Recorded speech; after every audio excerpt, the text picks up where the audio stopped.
અમદાવાદ શહેરમાં હાલ નાના મોટા ખાડાનું સામ્રાજ્ય છે, જેના કારણે સામાન્ય જનજીવન અને વાહન ચાલકો તે મુશ્કેલીમાં મુકાયા। ઐતિહાસિક કોટ વિસ્તારના રસ્તાઓની હાલત પણ અત્યંત દયનીય બની છે અને ત્યાં પણ મોટા ખાડા પડી ગયા છે।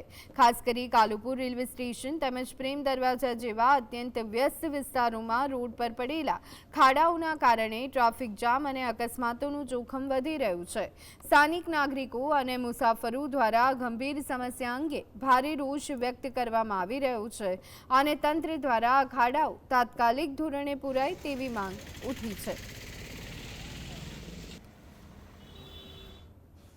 બજેટ કોર્પોરેશનના બજેટો વપરાય છે, પરંતુ રોડની જે વ્યવસ્થા હોવી જોઈએ એ એકંદરે બહુ જ ખરાબ હાલતમાં છે।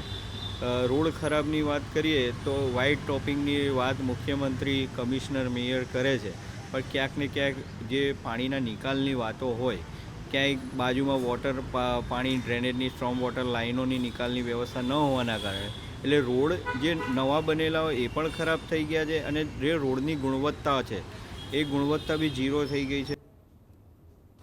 એની અંદર જ્યારે રોડ બનાવવામાં આવે છે તો એનું તંત્ર દ્વારા ધ્યાન રાખવામાં આવતું નથી। રોડની ક્વોલિટી નિમ્ન કક્ષાની હોય છે, એના કારણે વારે ઘડી વરસાદમાં ખાડા પડી જતા હોય છે।